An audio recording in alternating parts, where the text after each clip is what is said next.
Hey, welcome everyone. Today we've got Luigi Fontana, who is a physician scientist and who is currently a professor of medicine and nutrition and is the Leonard P. Ullman Chair in Translational and Metabolic Health and is the director of the Healthy Longevity Research and Clinical Program at the University of Sydney, Australia. Luigi has authored, Dr. Fontana has authored 240 peer-reviewed papers that have been cited more than 30,000 times. And just to put that in perspective, for my modest academic career, I've got about 4,000 citations, so 7.5x more citations than me, and 2 commercially available books, including The Path to Longevity, How to Reach 100 with the Health and Stamina of a 40-year-old, and the Manual of Healthy Longevity and Well-Being, a 3-step plan. Luigi also has a YouTube channel and is active on social media, and all of those links will be in the video's description. So with that, welcome, Luigi. Hi, Mike. Thank you for having me.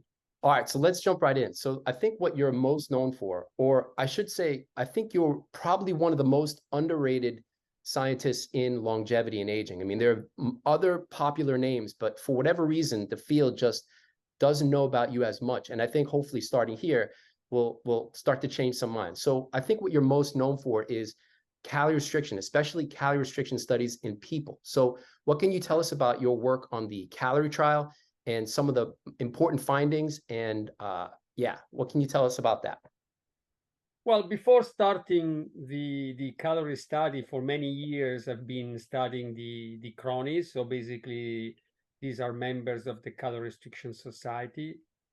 Some of these people, they've been practicing calorie restriction for 14 years. Of course, this is a cross-sectional study where we compare, again, these people that have been practicing calorie restriction without malnutrition for an average of 15 years with age and sex match endurance master athletes and age and sex matched sedentary controls, consuming typical Western diets. This study by itself has generated lots of publications that are complementary to the calorie study that instead of is a randomized clinical trial. But in calorie phase 1, we studied people 50 to 60 years old overweight. Instead of in calorie phase 2, that was a multi-center study, we studied people between 20 and 50 years old, so younger individuals, with the assumption that calorie restriction in animals has been studied in young animals than for the rest of their life. And BMI was between 22 and 28, so basically slightly overweight. So basically, again, I've been started to start calorie restriction in 2004 with the studies on the cronies, and then we follow up with calorie phase 1 and phase 2. And it's remarkable, what we discovered, because the assumption was, does calorie restriction in humans cause the same metabolic molecular adaptations that we have noticed in animals, in rodents? And the answer is yes, with very few exceptions.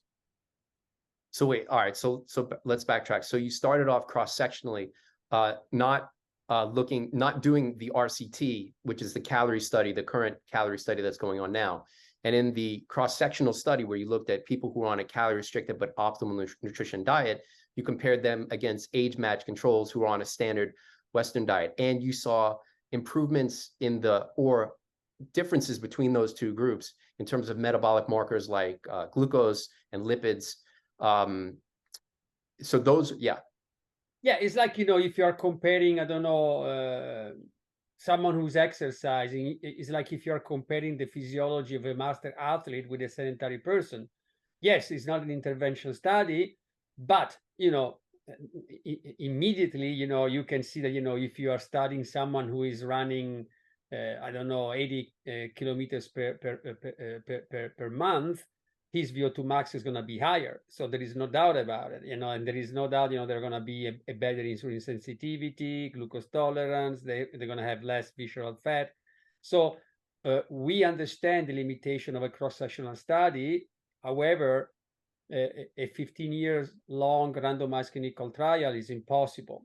And again, in the cronies, we have data on people that have a BMI much lower than those that we obtain. So for example, in Calorie phase 2, as I said, we started from a population of 220 people with an age between 20 and 50 and BMI 22, 28. So on average, the baseline BMI was 25. At the end of 2 years of calorie restriction, the average BMI was 22.5. That is very far from the average BMI of 19.6 of the cronies. Nice. So you mentioned that there were so the animal studies are replicated in the cronies, basically metabolically and lipids. So with few exceptions, what were some of the exceptions in the human data versus the animal studies? Well, the only exemption is IGF-1. So basically, in the cronies, we saw exactly the same hormonal adaptations with a reduction in T3, reduction in testosterone, estrogens, leptin, increase in adiponectin, increase in cortisol. We saw an increase. I haven't published data yet, but we have data on a significant increase in IGF-BP1 and BP2, but no change whatsoever in IGF-1, and that's been confirmed by the Calorie study, where we don't see a change. We see a significant sustained increase in IGF-BP1, but no change in IGF-1. Instead of one of the hallmarks of calorie restriction in rodents is the significant reduction in IGF-1. In conjunction with an increased lifespan, so lower IGF-1, longer lifespan in rodents. So that's an interesting observation, because in people, IGF-1 levels in youth in about 20-year-olds is about 200, and then it declines during aging. And then if you look at the meta-analyses data, it's somewhere around 200. There's like a U-shaped curve, too little being bad in terms of all-cause mortality risk, and also too high being bad in terms of increased risk too. So would that favor the youthful levels? Do you want to make sure you don't go above 200? So what's your take? Because I know I've seen you talk about IGF-1 a lot, and especially not seeing a difference in the CR group. Would that kind of invalidate it as a potential marker of longevity in people, or what's the optimal? No, it's not like that. The problem, when you look at this data on IGF-1, testosterone, DHEA, and other hormones that are typically peaking. So basically, when you are born, you have very low IGF-1 or testosterone, and then you peak around 18, 20 years old, and then there is a decline. If you look at the standard deviation, there is a huge difference among let's say normal people in peak IGF-1. So 200 is just an average, but there are people who have much lower and people who have much higher, and and data are suggesting that the decline, for example, of testosterone is driven by disease. So basically, there are some studies in Australia showing that if you remove people who have chronic conditions, there is a minor reduction in testosterone. So possibly the reduction of IGF-1 that is linked with increased mortality is due to basically reverse causation. So basically to the fact that, for some reason, as you accumulate molecular damage because you have a overactivation of the insulin IGF-1 pathway and other hormonal pathways, including testosterone, estrogen, other insulin, basically these are all growth factors that are stimulating not only the PI3, AKT, and mTOR pathway, it is also stimulating the P66 SHC pathway. They are also being shown by Pellicci to be linked, with longevity. You accumulate more damage, and so basically then this is causing a failure of the hypophysis to secrete growth hormone and therefore to stimulate IGF-1. So it is a bit complicated, but to make a long story short, now we have plenty of evidence from multiple animal models, dietary, genetic, and pharmacological with rapamycin, that whenever you downregulate the insulin IGF-1 mTOR pathway, you extend lifespan and health span in animals. So again, the question is why in humans calorie restriction does not reduce IGF-1. So that's the major question, okay? Because, again, we see an increase in IGF-BP1, BP2, an increase in serotonin hormone binding globulin. Therefore, we know that there is a reduced bioavailability of IGF-1, testosterone, estrogens that are all playing a role in cancer, in the most common type of cancer, breast cancer, prostate cancer, colon cancer. All of these hormones, they are deeply implicated. As I said, we published there is a significant increase in cortisol, adiponectin, high molecular adiponectin. We saw a reduction in as I said, in leptin, in T3, that is typical of calorie restriction, and also of the long-lived dwarf mice. So all the and it's amazing if you think about it. These are the four major hypothalamus hypophysis axes. And a simple dietary intervention is able to markedly change all of them. So basically, you are regulating all the four, apart from prolactin that we didn't measure. You are modulating all the major hypothalamus hypophysis axis that are regulating the major function of our organism with a simple dietary intervention is pretty amazing. And then on top of that, we saw major reduction in inflammation, cholesterol, increase in HDL cholesterol, improvement in insulin sensitivity, reduction in glucose, at least fasting glucose. And then we performed biopsies of the skeletal mass or colon mucosa biopsy of these individuals. And so we have shown that there is a downregulation of the insulin IGF-1 mTOR pathway with an increase in FOXO. With David Sabatini and Adele Laming, we also in muscle discovered that there is a 30 to 50% reduction in phosphorylation of AKT. Therefore, there is a real downregulation of the insulin IGF-1 pathway with a Western blot. With Gokhan Tamagili, we published that there is a significant increase in H3 protein 70, in Beclin-1, LC3, so autophagy. And chaperones like the H3 protein 70 pathways that is important for misfolded proteins. And with Marco De Maria, we have shown that there is a reduction in P16 and P21 interleukin 6 that are markers of cell senescence. So again, I think, with this cross-sectional study, we really proven that, both at the metabolic, hormonal, and molecular level, there is a similar adaptations as we have demonstrated in long-lived CR animals. So that raises two issues. One is, okay, so there is no age-related decline for IGF-1 in the cronies cross-sectionally. So one could argue. No, we don't know that. We don't know that. Yeah. Okay, sorry. Yeah. Yes, there is. If you compare, age by, there is no reduction in IGF-1. Yes, right. Sorry. Sure. Yeah. So with that in mind, that one could argue that CR is better able to maintain, or resist. No. If you want, I'll tell you what I think is happening. So when you do calorie restriction in animals, in reality, the Weinberg study, other studies, they didn't reduce calories every day. As you know, basically. First of all, when you do calorie restriction in animals, you typically feed them once a day. And so basically they fast for 22 hours.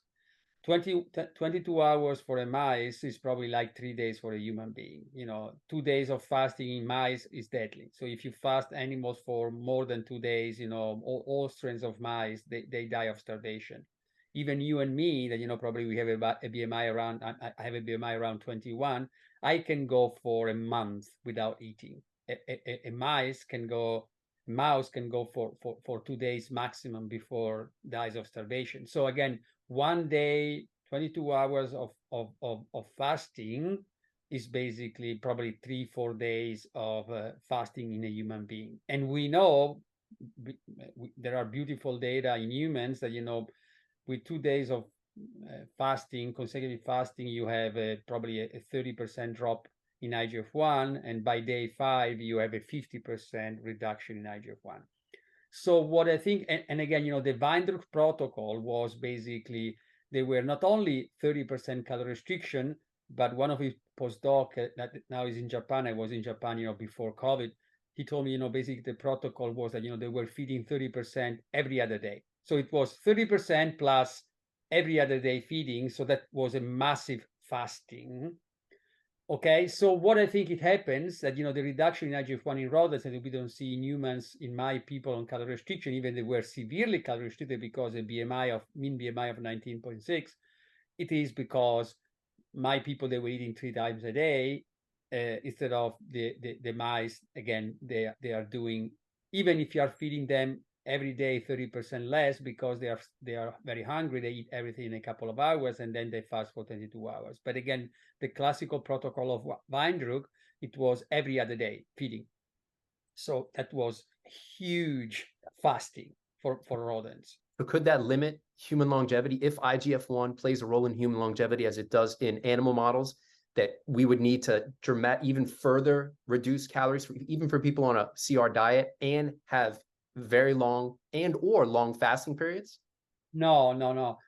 We have data that, you know, we are now submitting for publication with some of these DNA methylation clock, suggesting that in those cronies who were overdoing calorie restriction, they had a BMI less than 19, the biological clock was aging faster. So in those with a BMI higher than 19.6, you know, they had a 2.5 years biological age younger.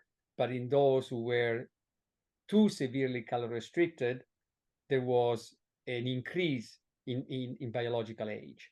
So I think, you know, we need to develop these biological clocks that is going to allow us to fine tune what is the optimal caloric, protein, exercise, whatever intake that is good for you. Because if I remember, you know, Edward Mazzoro, I don't know if you met Mazzoro. I didn't meet him, but he was the head of the department when I was in Texas. Yeah. Ed Mazzoro, basically, if people that don't know, was basically one of the pioneer of calorie restriction. He was basically working mainly in rats instead of Weinberg and Wolford in mice. And he was a very good friend of mine. And he told me, you know, basically that in some experiments, he put rats on 60% calorie restriction. So they were eating only 40% of ad libitum calories. And many of them, they died of starvation. But he told me the one who survived, they were living very, very, very long lives. Again, suggesting that even within inbred strain of rats or mice, there is something that we understand that basically it has a peculiar optimal caloric intake, and if you're overdoing calorie restriction, you're killing them. And as you know, Rafa De Cabo has published, you know, this paper showing that, you know, if you take some of the strains that on 40% calorie restriction, they live shorter, then you put them on 20%, now they live longer, because for those strains, 40% is like 70% for other strains. It's excessive. And yet, Rafa told me that basically those animals who live shorter on 40%, from a health point of view, when they did the necropsy, the autopsy, they were perfectly healthy, but it was too much. So too much calorie restriction, but then you should be able to see that pattern of ill health, you know, systemically somehow. So, you know, that makes me wonder what markers, maybe it's not glucose, lipids, IGF-1, is it immune cells, your neutrophils go up, lymphocytes go down? Like what? No, probably you're starving away. It's like, you know, if you do you know, let's say you're doing fasting and you know, and let's say, you know, I start to do fasting now and presumably healthy, you know, if you know, when I approach, you know, my 40-50 days of fasting, even I'm super healthy, I'm gonna I'm gonna die, because basically you are in a starvation situation. And so probably these animals on like the Mazoro 60% rats, or these strains of mice on 40%, basically you don't have enough energy to support the basic metabolism. And so basically probably autophagy, maybe you are killing yourself because you are digesting everything you can to produce enough energy to keep going. And that's what happens with prolonged fasting. Basically the body at the beginning is trying to slow down the destruction of muscle mass by using fat to produce ketone bodies. But eventually when you get rid of the fat, then you're going to start to use the muscle, the heart, all these, and basically you're going to fail. Yeah. Because you are eating yourself. You are eating Yeah. eating yourself, to produce energy for the Krebs cycle of all the. Even if you slow down metabolism by reducing T3, eventually once you get rid of all the body fat, then you are Muscle, you cutting muscle. start. Yeah, especially the respiratory muscles, because if you're degrading your respiratory muscles, you just don't have the strength to breathe, literally, and die. Exactly. Yeah, The yeah, respiratory and the heart, probably, and then you start to have, problem maybe in your conductive system, because you yeah. are starting to have arrhythmias. Yeah. So then that gets to the question of what is the optimal CR potentially in humans, right? So, and even then, No, define it. no, we don't know. We don't know. We need to develop biomarkers. Yeah. So what is you mentioned at the beginning? What is I will say disgusting out there? There are a lot of people that they claim to be expert of longevity, health, and stuff like that, and they say a lot of stupid stuff. I was the other day I was watching a YouTube video about I don't want to mention the name, but say exercise, the most powerful anti-aging intervention that we have. No evidence whatsoever. No evidence whatsoever. John Holosy published several papers because he was convinced exercise was the leading anti-aging exercise, and he did several studies with hundreds of rats, showing that basically exercise is increasing median lifespan, but only calorie restriction, that animals who were weight paired, with the exercise animals, were living longer in terms of maximal lifespan, not only average and maximal lifespan. And and there are data just published on the European Heart Journal where they compared lifelong master athletes with people who were healthy but were moderately exercising and sedentary. And basically the long-lived master athletes, they had many more atherosclerotic plaques in their coronary arteries, with multiple coronary involved, and significantly bigger atherosclerotic plaques. And so this idea that exercise has an anti-aging effect is wrong. There is no data to support that. So who claims that is because he's not knowledgeable enough. Again, exercise is important. We don't know exactly how much exercise. I think a lot of people out there, they are overdoing exercise. And there are now lots of data showing that, there is a U-shaped relationship. If you're overdoing exercise, you are. And, when I was working at Washington University, we studied people who were master athletes, but they were consuming a typical American diet. They were firmly convinced that, exercise, you were like a oven where you were burning your calories, and doesn't matter what type of calories you were putting in, you were burning it. And when we were putting these people on a treadmill, it was, in the older people, it was a disaster. Your blood pressure was skyrocketing to 250, lots of arrhythmias, ventricular arrhythmias, and sometimes let's stop it, because if this guy's going to drop dead, then we're going to be in trouble. And therefore this idea that you can eat whatever you want and then you exercise, and exercise is a powerful anti-aging intervention, again, has no scientific evidence whatsoever. So I agree 100%. And I've gotten some pushback from people in the YouTube space because of those comments. The only caveat I would say is that, as you mentioned, the John's rat study where you get an increase in the median lifespan. So there is some, and even in human data, clearly there is a health span, improvements as a result of regular exercise training. But No. Don't get me wrong. Exercise is essential. yes, but I'm so just contesting that exercise by itself is longevity. longevity, Yes. and that exercise without proper nutrition, or even as this guy was mentioning, that basically exercise is the most powerful. No, exercise is not the most powerful, but is essential, is Yes. complementary in the right amount of endurance, resistance, flexibility, posture. So again, longevity. So when we do studies in animals, humans, we are forced, to study one intervention at once, because we want to understand what is doing what. But in reality, longevity, healthy longevity, is a combination of multiple factors. It's like, if you say, what is the most important part of a car? I don't know, the cylinders. So, the regular easy thinking is, okay, if the pistons or the cylinders are important, let's have 20 cylinders, let's have 20 wheels, let's have 20 whatever. No, an efficient car has to have the right amount of cylinders and wheels and whatever, to be efficient.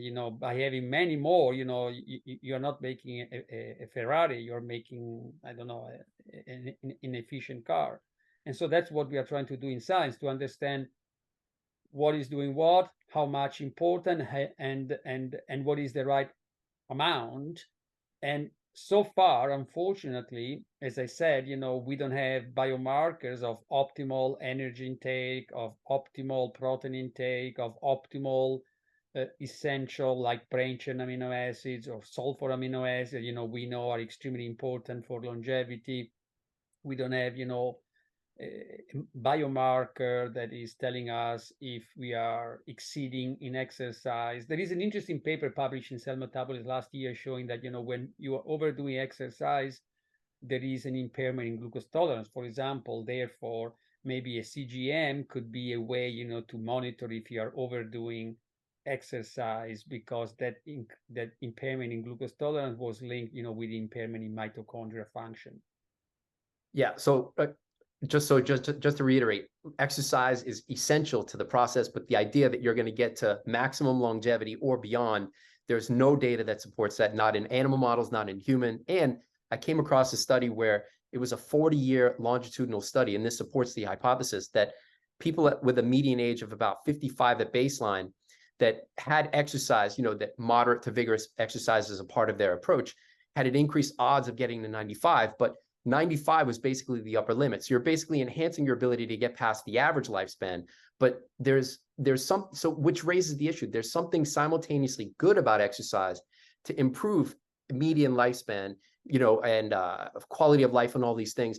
But then simultaneously bad that it limits your ability to get to the maximum, which goes into potentially exercise dose. As you mentioned, most people probably overtrained and overdoing it, right? So I think one great way to look apart from that, because we have been studying people who are exercisers, we don't see basically the increase in cortisol. We don't see the reduction in T3.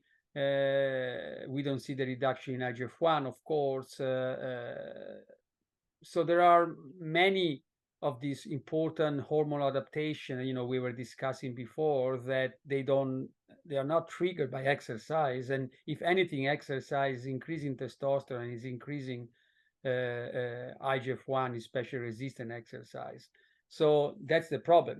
Exercise is essential because, with exercise is a massive improvement in insulin sensitivity. More than calorie restriction. Exercise more power than calorie restriction, improving insulin sensitivity. We have published that, in a couple of papers. Exercise does increase HDL cholesterol like CR, but probably more powerful. Reduction in triglyceride. Inflammation, I don't think is as powerful as calorie restriction. blood pressure, the acute effect of exercise, yes, but we have data showing that as you get older, if you are on a typical American diet, you get hypertension even if you are exercising constantly instead of calorie restriction. The effects on calorie restriction with optimal nutrition, not with malnutrition, on blood pressure is amazing. The people on CR with optimal nutrition had a blood pressure of 100/60 even when they were 70 years old. So again, there are certain metabolic adaptations that are typical of CR and others that are typical of exercise, like the GLUT4 or the BDNF and other ones. They are peculiar of exercise that are essential, as we discussed, for health span. But there are others that are not triggered by exercise that they don't, and that's why basically it doesn't slow down aging because it doesn't trigger some of these important adaptations. Which then gets to the issue of dose, like how much exercise and what magnitude of calorie restriction to get to the maximum and even beyond the maximum, right? So I track heart rate variability and resting heart rate, and knowing that heart rate variability declines during aging and the resting heart rate increases up until about 50 and then declines. Knowing that data, you can, well, at least I do, I titrate my workouts so that I'm not overtrained. Whereas when I started on this journey 5 years ago, those data looked chronically overtrained. And most people think more is better, which again goes into that beginning of the the U-shaped curve. So another aspect too is the masters athletes, even though they're obviously their fitness is elite cardiovascularly, most people, even in endurance athletes, you would think they'd want to be put the best fuel in their engine. It's like pizza and cookies and cakes, which goes to your point about I'm exercising, so I'm burning it off. Yeah, but what are you doing systemically by eating a suboptimal nutrient, poor diet, right? So that could be some of the reason why there's only about a 3-year increase for. Absolutely. I don't have strong data, but in the people who have been studying that were master athletes at WashU, I think I could see like a phenotype, metabolic phenotype of those few people who were exercising but eating a healthy diet compared to the great majority that, as we discussed, they thought they could eat whatever they wanted because the McDonald's, whatever they wanted, because basically they were exercising a lot of hours, and so they said, okay, I'm running 80 miles per week, therefore then I can eat whatever I want. And then we know that when you are overdoing exercise because you are constantly stimulating the catecholaminergic pathway, that is also very important for longevity. AC5 knockout animals live longer, and AC5 is the transductional pathway for catecholamine signaling. So this constant exposure to high catecholamines is causing fibrosis. There are lots of data showing that basically when you are overdoing calorie exercise, endurance exercise, basically you are causing fibrosis in the heart. And that's why, I was telling you some of these people were testing for VO2 max.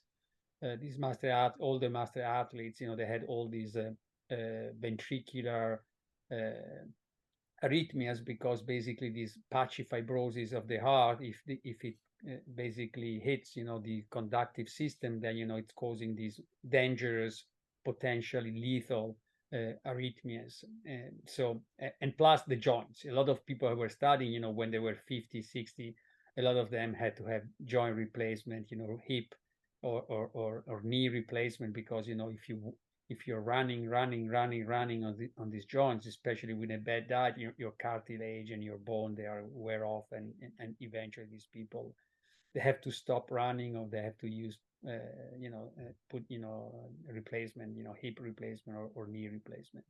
So what would you recommend as a dose in terms of calories, calorie restriction, and then even exercise, and so to maximize health span and longevity?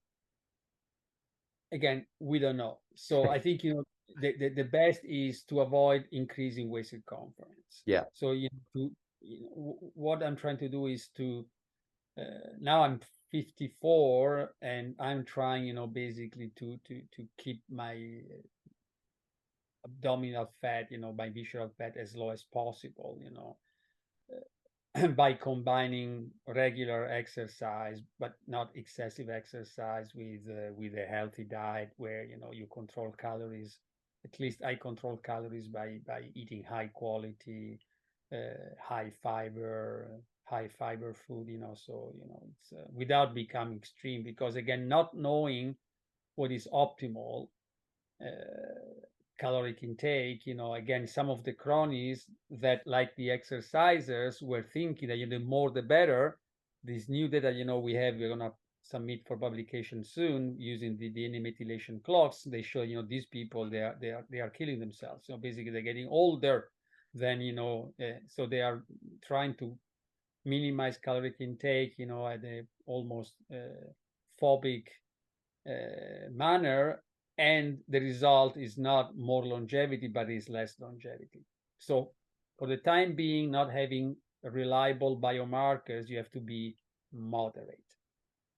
Yeah. So along those lines, there are multiple biomarkers that you can measure, and you frequently post your blood pressure. It's almost always 100/60. Your resting heart rate is like 46, or maybe it's even lower. That's just what I remember. So at least monitoring blood pressure, glucose, lipids, that would be a good start to know that you're on the right track. Assuming that they would start to go haywire if you were cutting calories too low and your duration and frequency of exercise was too much. And look, having a fasting glucose less than around 85 milligram deciliter. A lot of people, as they get older, they have a steady increase in fasting glucose. Is 85, 90, 95, 90, 99, 100, and then it goes, in the pre-diabetes range. And people need to understand that, well before your glucose goes from 85 to 90, 95, you have compensatory hyperinsulinemia. So the first thing happens is insulin resistance. So basically you get insulin resistant, and then, your glucose start to climb, and probably so. As clinician, we say, typically when you have someone with a diagnosis of type 2 diabetes, probably it has been for 10, 15 years with diabetes or pre-diabetes. And I think, this guy has been for 25, 30 years with insulin resistance. Now, you have to think about it. As I said, the insulin IGF-1 pathway is one of the most important pathways for regulating aging. There is lots of data supporting that. So, because most people, they are always in a postprandial status, because they wake up in the morning, they start to eat, and then they keep eating all day long, chocolate and this and drink, they always have, this cup of soda in their hands, So they are always in a postprandial state. And therefore, typically, for example, the master athletes and the cronies, they in the fasting state, they had 2 microunits of insulin per ml. Okay. Sort of most normal people without diabetes, they have 8. So it's like basically 4-fold higher than the cronies or the master athletes. That's in the fasting state. But when these people, they start to eat, their insulin goes to 100, 150 microunits. And so you have to think about, the cells of these human beings, they are constantly bombarded, the insulin receptor of these people, they are constantly bombarded with this huge amount of insulin.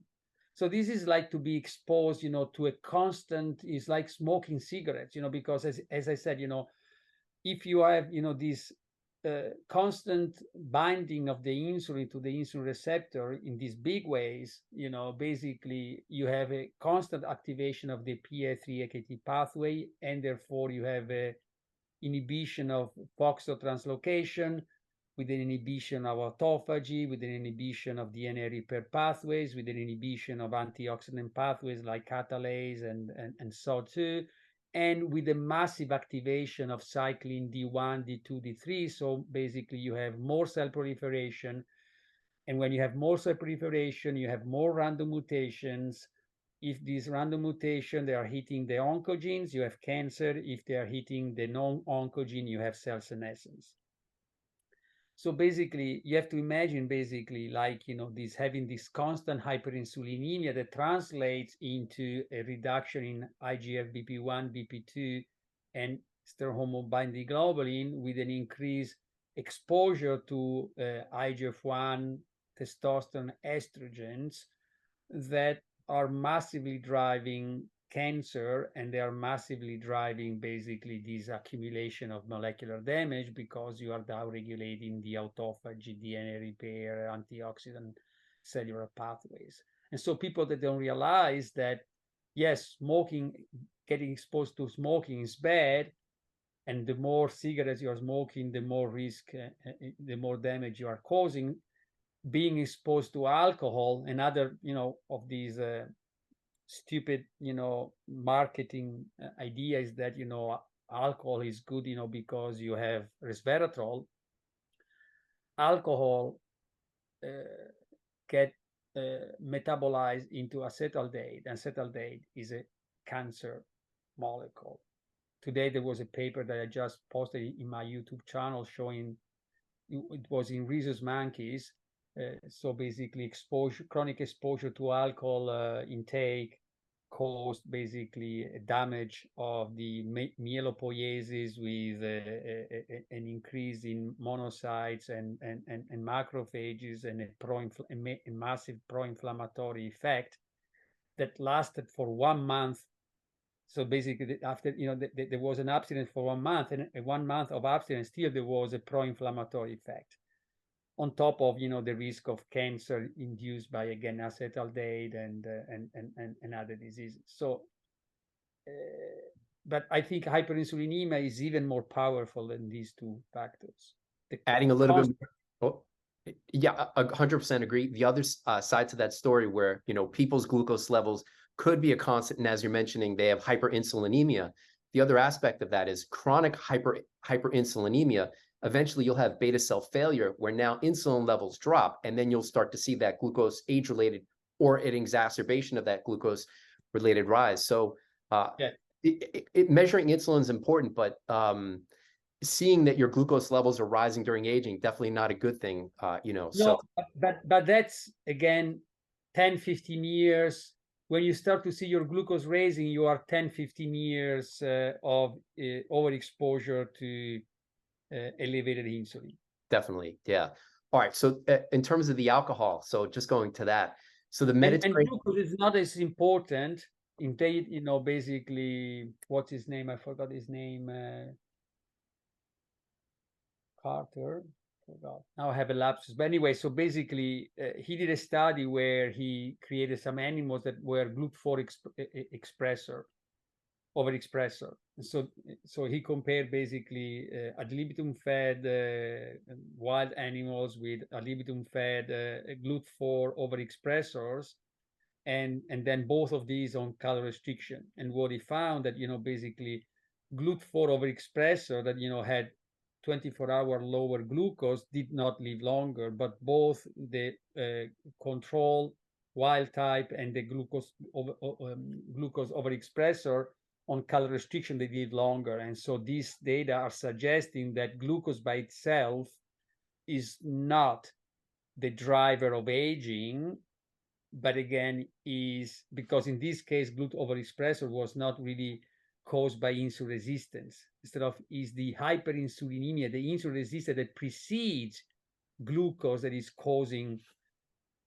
Of course, high glucose levels are causing glycation of proteins and the glycation of proteins is causing damage to the artery, to the heart, to the kidney. We know that, but that's not touching the primary aging, the accumulation of molecular. This is kind of disease related, the increase in glucose. So what I think it happens is that it's not really the glucose that is the major determinant of aging, but it's the many years of compensatory hyperinsulinemia and higher IGF-1 bioavailability that is the main driver, together with many other factors, of aging.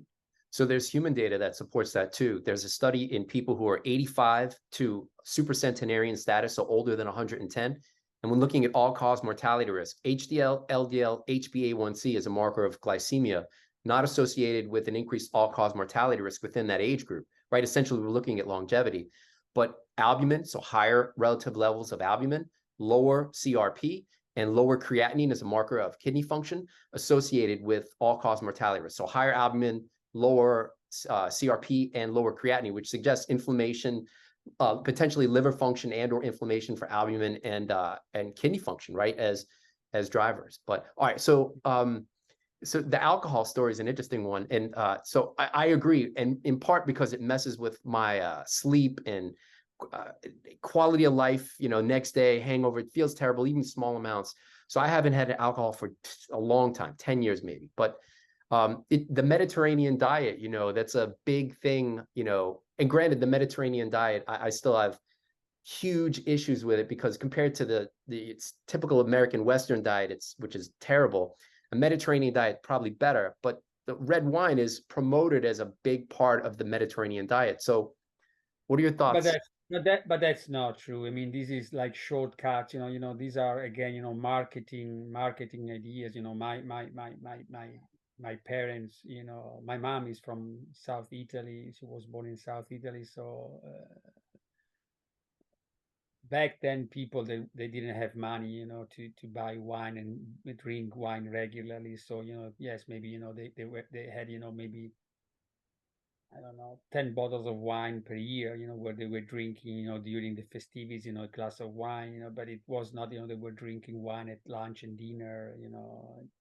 That's not the case. It's like, you know, the story of Okinawa, and they were eating a lot of fish. It's not true. When I went to Okinawa to see the centenarians with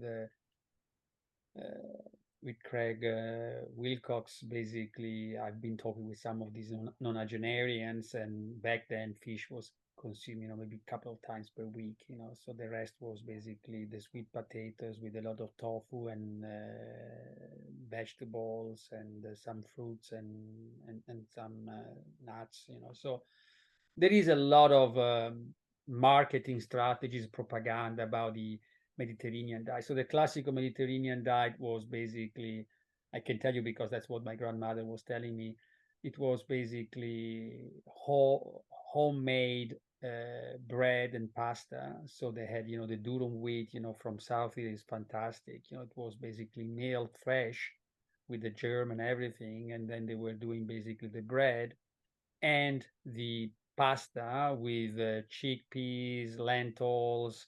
There was a lot of vegetables, fresh vegetables, some fruit, some nuts, you know, some fish, you know, but it was mostly sardines and these small fish, you know, they were preparing for all year long, you know, with spicy pepper and fantastic, you know. And then, you know, they had all these eggplants and pepper and tomato sauce, you know, from organic tomatoes. So fantastic stuff. So basically, it was mainly a plant-based diet with some eggs from basically chicken that they had, you know, in their garden, and some cheese, mozzarella, and some cheese, and probably they were eating meat twice a month, you know, and that's the diet, the real Mediterranean diet. It has nothing to do with the Mediterranean diet nowadays, you know. It's nothing to do.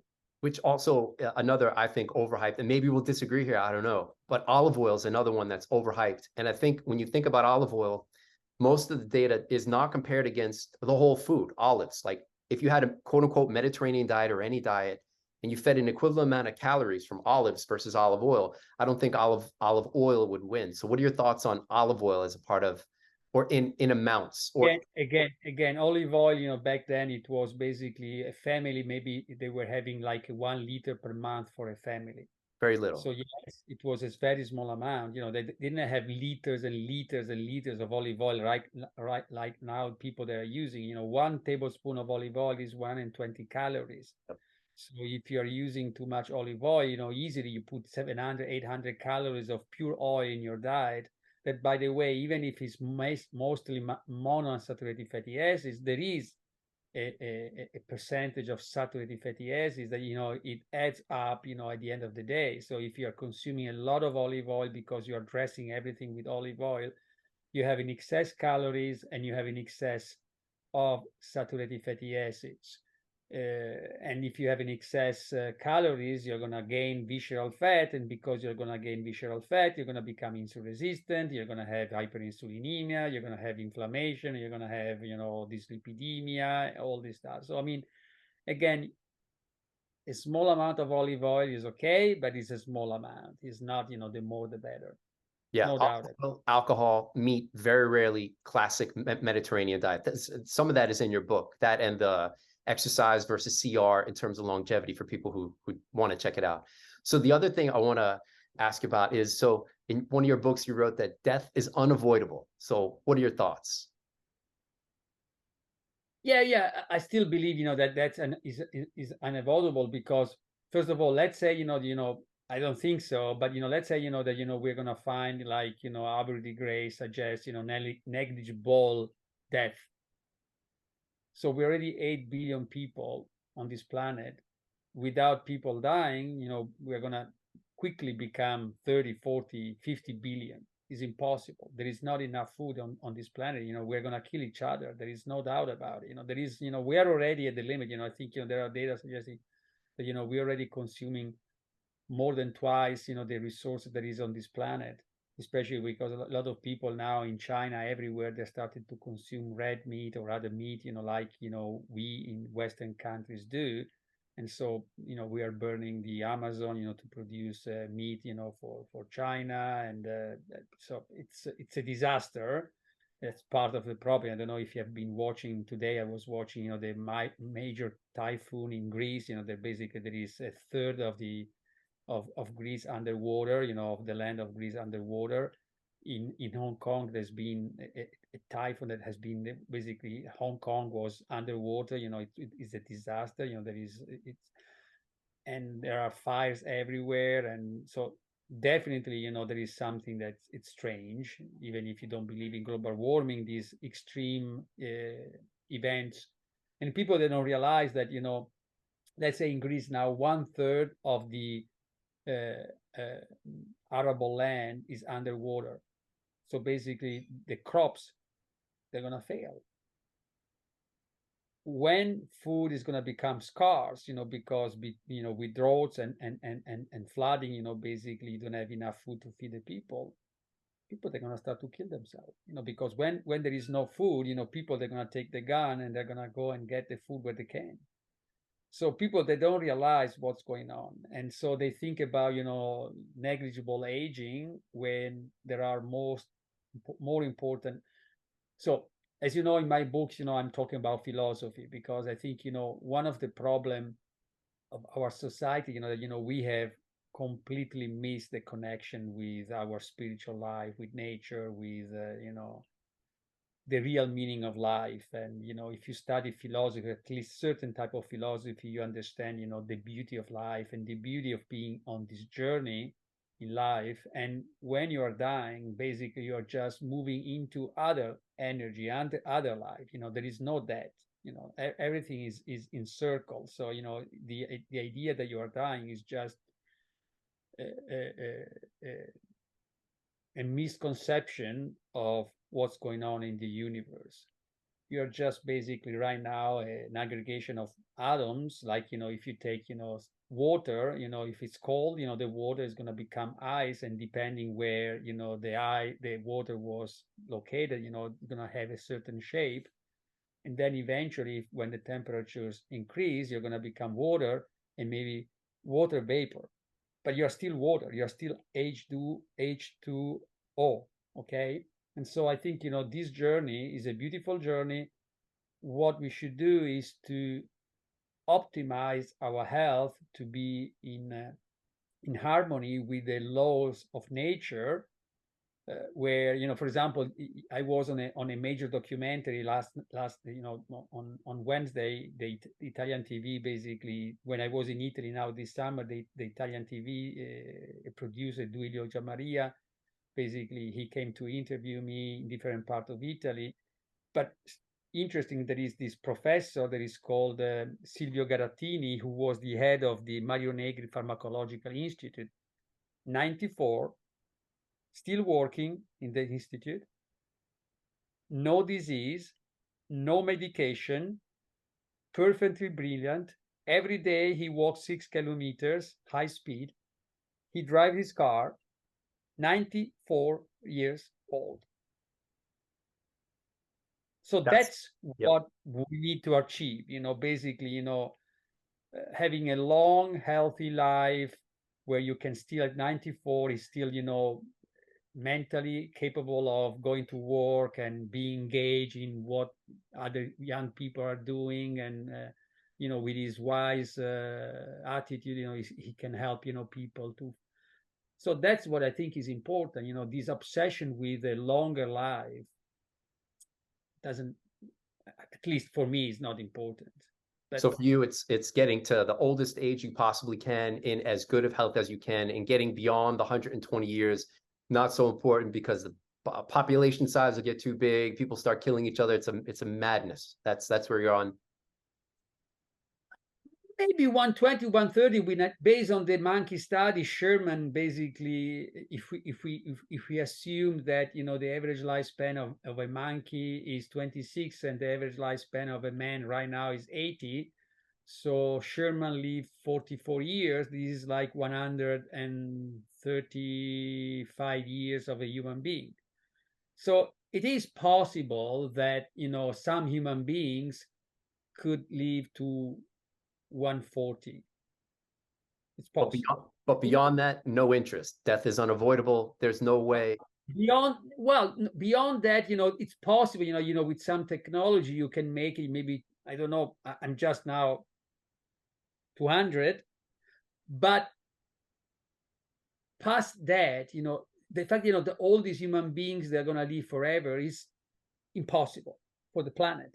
There is no way that, 20, 30 billion people can live on this planet. There is not enough food.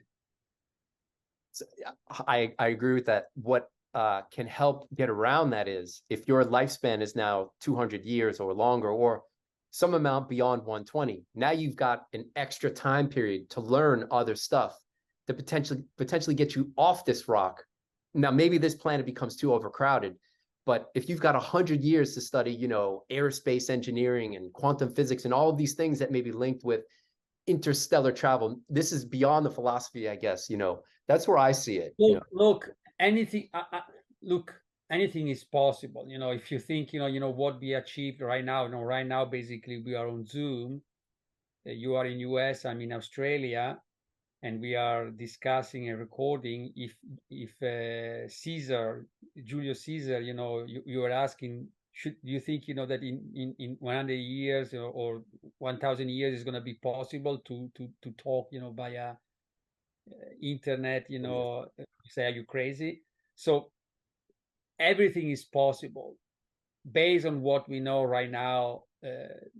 If there is another planet like planet Earth, is so far that there is no way we can reach it with modern technology. Yeah, but then the question is how long do you need to live, where science is caught up to get around that problem of it's just too far away, and using conventional methods and bending space-time. And right now I'm more concerned on this my planet. concern right now on this planet that is under attack.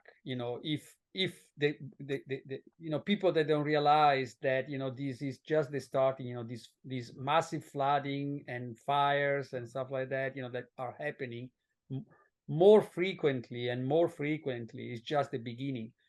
Again, if this trend is real, the problem is not gonna go like a hurricane that is gonna destroy your house. Is failure of crops. In Greece, right now, 1/3 underwater of the land is underwater. So for a year, no food. There is a third less food. So probably because we are interconnected, they can import some food from somewhere else. But if this massive increase in flooding, drought stuff, is becoming is exceeding, then there is not going to be enough food.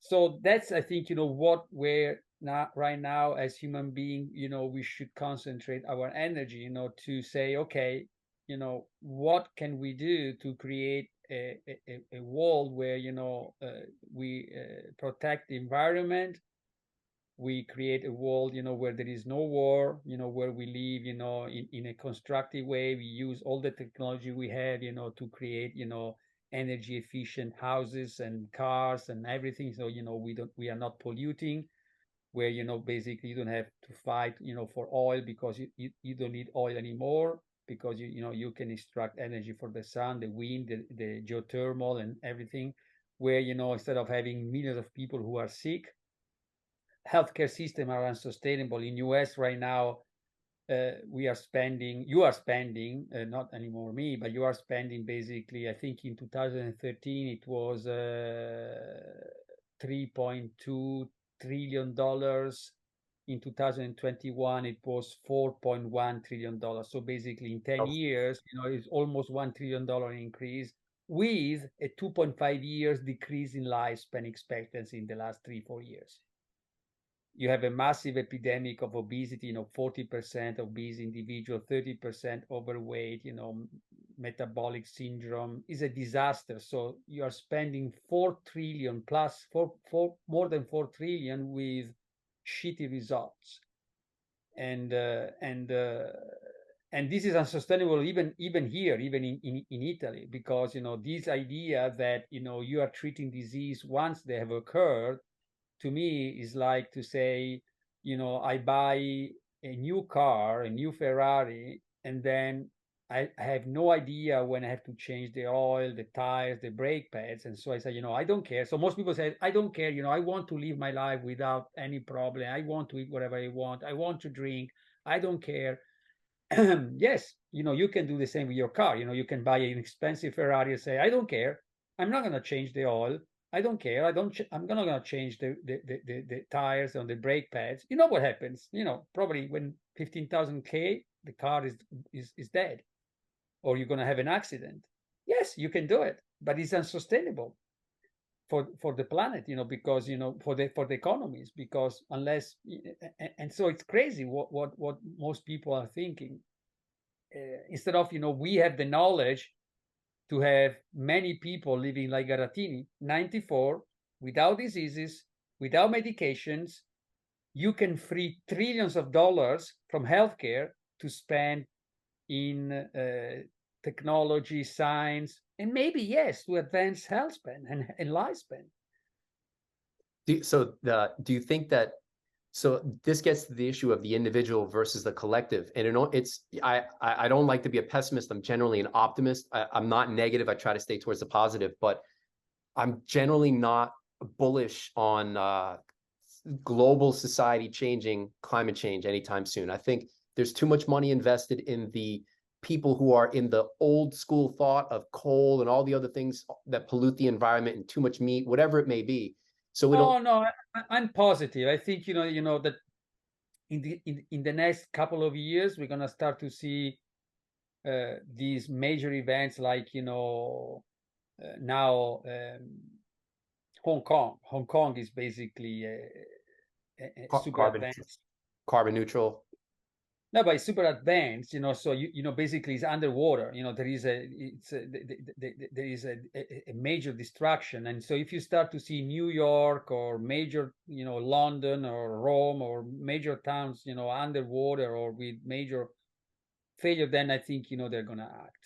And we have the technology and the knowledge, to quickly, change gear and reduce pollution very quickly. So I think, we still have, they're going to be damaged, but I think, once, people and politicians, they're going to start to, because right now, there are a lot of people who say, that's not true. There is no global warming. It's just, normal fluctuation, it happens, there is, this up and down of,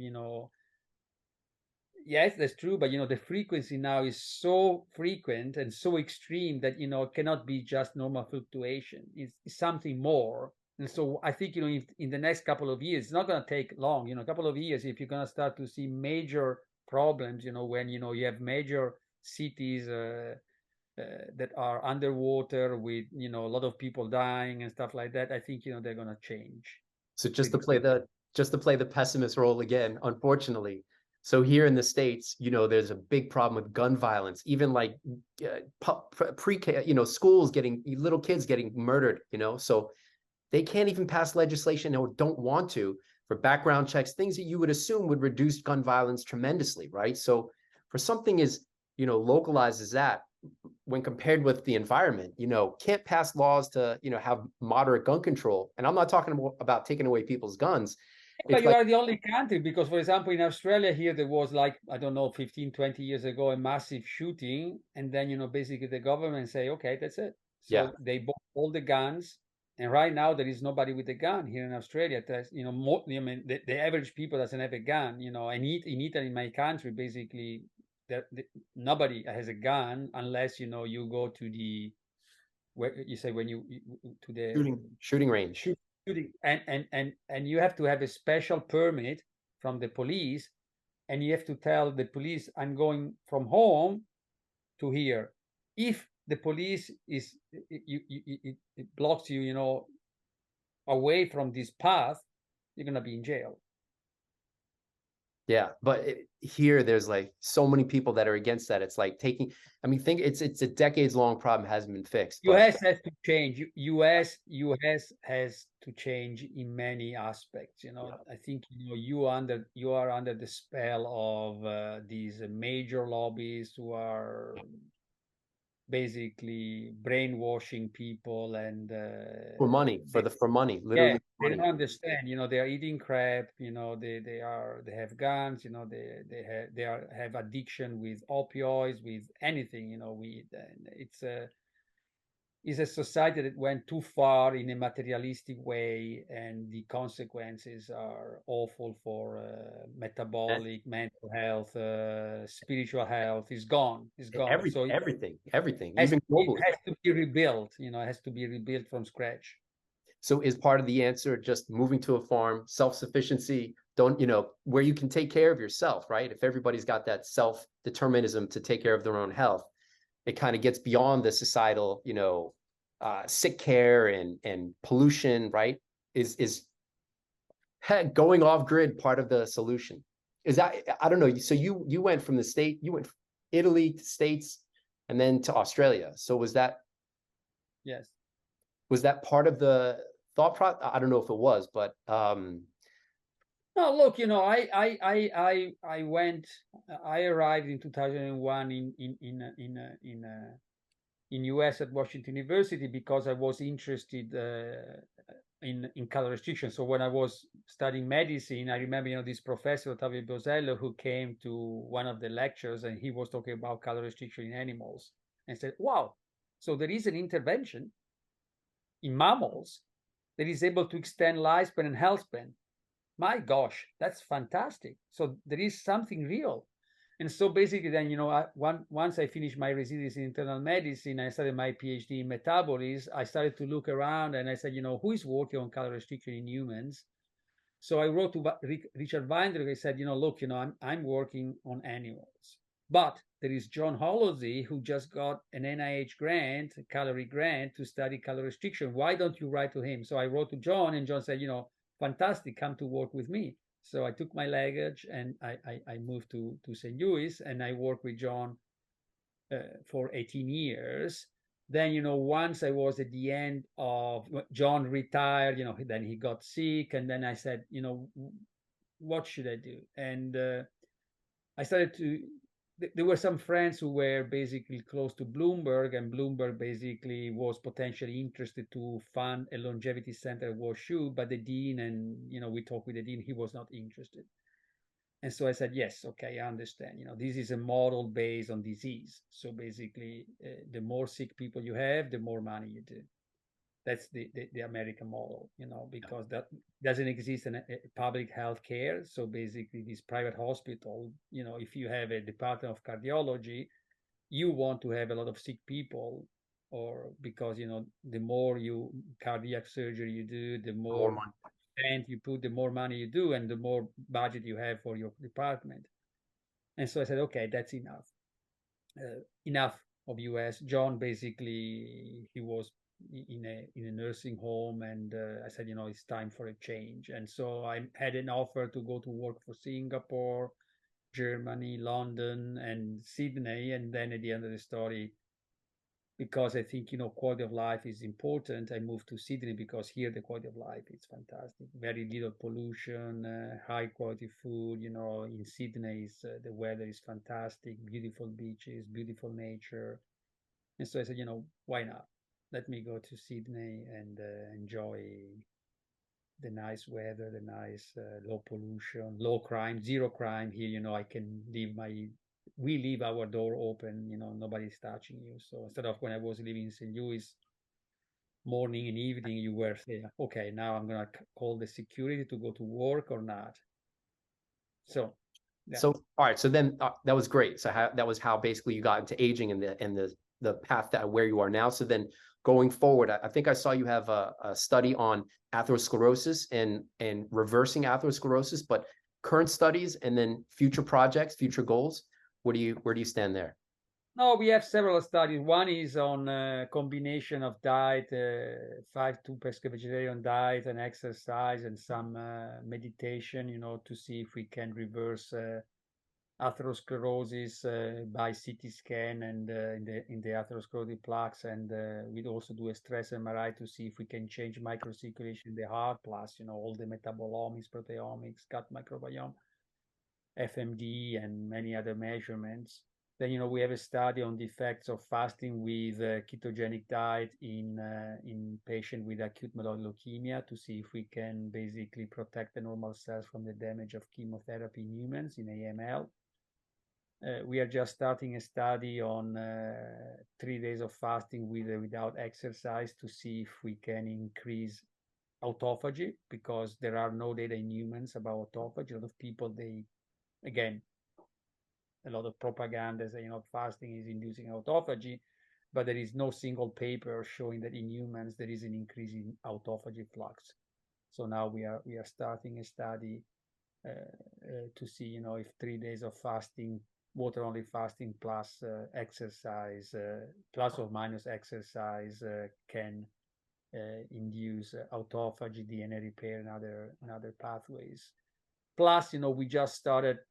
I have, you know, beginning of the year, I've been promoted as the scientific director of the Charles Perkins Center RPA clinic, and so I got some philanthropy money to hire a chef in residence, an exercise physiologist, a resident, and the hospital just approved, you know, these lifestyle medicine clinical service. So now we have a Healthy for Life program with a clinical service on lifestyle medicine, another one on education in schools. We are now doing workshops in high school. The idea is this one, that, you know, a lot of colleagues of mine, so I say, you know, you have the lipid clinic, you have the obesity clinic, you have the fatty liver disease clinic, the breast cancer oncology clinic. Typically, so if someone comes to you with hypercholesterolemia, you're going to give a statin, so the PCSK9 inhibitor, and that's it. But as we said, you know, these people, they have hyperinsulinemia, oxidative stress, inflammation that are not pharmacological treated. So the idea is that, you know, these people that are taking the medication for lowering cholesterol, then they're going to come to our lifestyle medicine clinical service, where, you know, with a chef, they're going to learn how to cook healthy, tasty food, and the exercise physiologist that is not just exercising a couple of days per week, because, you know, people, they say, you know, the exercise, for example, does not reduce body weight. Yes, because people, they are exercising 2-3 times per week. With John, you know, in Calorie phase 1, we have shown that, you know, you can achieve 8% weight loss with exercise only, but to achieve 8% weight loss and 40% reduction in visceral fat by MRI with exercise only, you have to exercise 1 hour a day, 6 days a week at 72% of max heart rate. Without changing calories, without changing your Without calories. changing calories, if you exercise 1 day a week, 6 days a week, 1 hour per session at between 60 and 80%, on average 72% of max heart rate, you burn 40% of visceral fat in 1 year. But that's in overweight people, or These were 50 to 60 years old men and women, BMI 25 to 30 at baseline. Yeah. So for people who had a lean BMI closer to the 22-ish range, that would probably be too much, right? I mean, if they probably have less visceral fat to start with. Yeah, absolutely. So longevity clinic, focusing on nutrition, educating on nutrition and exercise. Yeah, in a mechanistic way. So, you can, it's not just, eat, Mediterranean diet, there are certain parameters that, you can measure and see if your intervention is basically inducing the metabolic molecular changes that we know are important in regulating the accumulation of metabolic molecular aging, based on all the study, that, we have been discussing, or at least, some of those we have been discussing. Of course, in the future, if I have more money, I would like to hire someone who is going to help us, to do some mental, emotional health reframing, because I think, one of the reasons why people, they are not changing their lifestyle, because they don't have, the right mind frame. And so I think, we need to work on that in a more systematic way. And we are also developing e-health platform with an app, already have an app, that is helping us, to monitor. Then, in the future, we can link, the CGM and other sensors. So basically where, you can monitor how your intervention on you, not on a group, is going to change, what you're doing, how much is going to change your glucose. And eventually we're going to develop other sensors to measure, maybe some amino acids, 24 hours a day. And so that's because I'm convinced that unless we are going to incorporate this new model of lifestyle medicine clinical service into primary practice, we're not going to change. It's going to be unsustainable. So my idea is that in the future, you have maybe 20 GP, you have a clinic of 20 GPs. At the center, you have basically the chef in residence with the exercise physiology, maybe one of these mindfulness, whatever, emotional health, health professional. And so as a doctor, you say, okay, this is the medication for your blood pressure, or for your glucose, or whatever. However, I strongly suggest, you're going to do some workshops, with these people to improve your overall metabolic health. And eventually, based on the data we have, you're going to go off medications. Nice. And plus, it could be a small scale model of what we can replicate, on a society wide, to reduce the sick care, and flip it into that's right now. If I have to tell you, this is my main interest right now, because I think, we know enough. We have enough knowledge, mechanistic knowledge, to prevent 90% of the chronic disease we see in our hospital. And if we prevent 90% of the disease we have in our hospital, we can free so much money to invest in research, to advance what we were telling you, to develop biomarkers, to measure optimal calorie intake, exercise, stuff like that, and potentially, to extend even further health span and lifespan. So, maybe to get, to your real max. So the other side of that is, beyond the big food companies and big pharma who stand the profit, as you mentioned, from everybody being sick and overweight and unhealthy, the mindset and the, behavioral aspect of it is important too, because like you said, there may be maybe half the population, out of some large number, that likes eating their chips and cookies and cheeseburgers, and that would never adopt a quote unquote healthy lifestyle, because to them, being alive means I'm going to do whatever I want and eat whatever I want, raising the cost for all of us. So it's almost like we have to go to war with that segment of the population who is making it bad for all of us in terms of healthcare costs and, filling up the hospitals. It's a tough battle, right? Yeah, but it's educational. Again, apart from this, as I said, one is this lifestyle clinical medical service, and the other one is basically the concept, that I try to summarize in my book, the path to longevity should become mandatory teaching starting in primary school. So, you should have my book made simple for primary school students. And so 1 hour per week, like you teach math and grammar and history, one hour per week, you should teach them, they should start to understand, all this concept, then, in high school, you're going to become more sophisticated. And then in university, even if you're not a doctor, but if you're a lawyer, if you are an economist, you should have, like an exam on these topics that is mandatory. This is going to transform society because, these concepts, they're going to become so ingrained that, you're going to move the Gaussian curve on the right. And then, basically the new generation of journalists, public officer, economists, engineer, doctors, they have this mentality, and therefore basically people that are going to be like, again, Silvio Garattini, 95 years old, no medication, no impairment, no disease, still active mentally, physically. That's achievable. It's not genetically lucky, this guy. This guy has been doing moderate calorie restriction with optimal nutrition, exercise all his life. All right. So yeah, I totally agree. That's the way it should be, from starting young, right? So they're learning the right way. Nutrition isn't taught in schools here at all. And then they grow up, lunchtime is chips and the soda. So it's ingrained for the duration of their life. And then anyone who's outside of that box eating a real food diet is why are you eating healthy? Like, what? This is real food. Why are you eating unhealthy, right? So we need to flip that mindset. So that's a great. Absolutely. And then you have also to flip the mindset, eating healthy is untasty, eating healthy is tasty. Yeah. When rarely I need to go to the restaurant, when I go back home for a couple of days, I feel shitty. Yeah.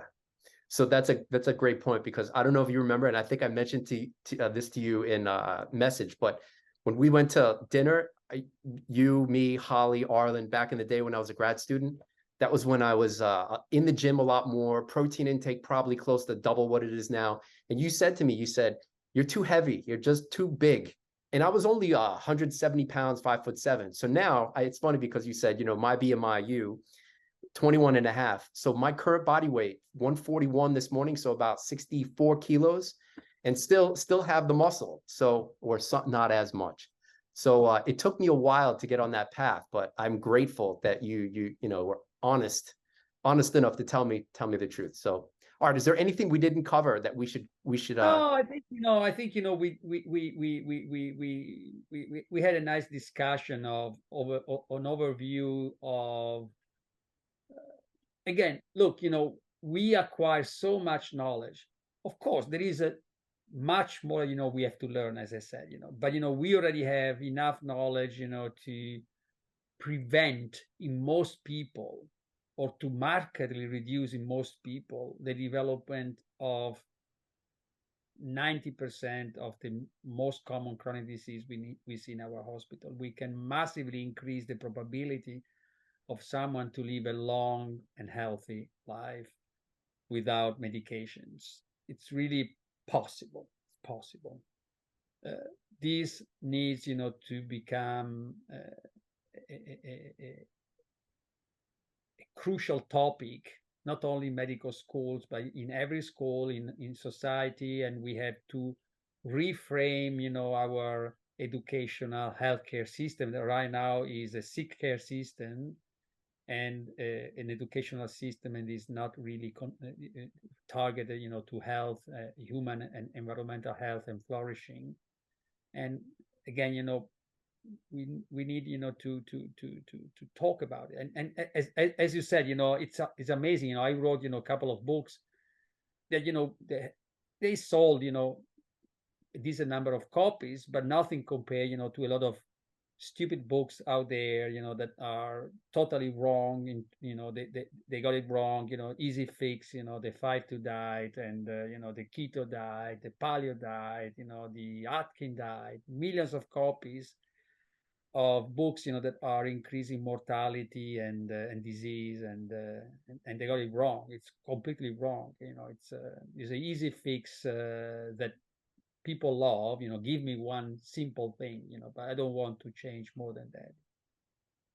So your current book or books, maybe not, as high as you want, but I'd say don't give up there. The cream always rises to the top. It's only a matter. No, I'm not. Look, I'm not concerned. It's just a consideration. Look, I wrote this book because I thought, look, after all these years of salaries paid as a professor from basically public money, because in US my salary was paid by NIH funding, and here is paid by the government in Italy as well.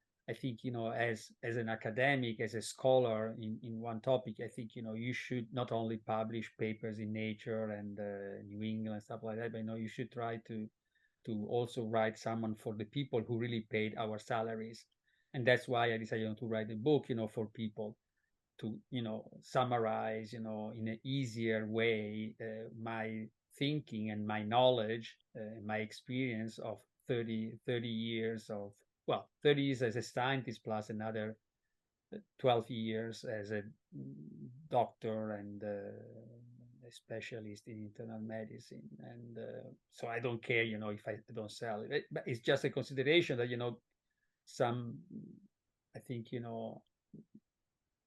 wrong and simple-minded books, they sell millions of copies, and, something that is really summarizing the best science out there with limitation. I'm not saying, that, we, even we don't know everything, but I think, we are at least, summarizing the best science in a kind of holistic way, and having the perspective of the biology of aging that is really revolutionary, because, we are not focused on obesity, cardiovascular disease, or cancer, but, because we are coming from the biology of aging field, we have this idea of global health and the molecular pathways that are really regulating longevity and lifespan and health span.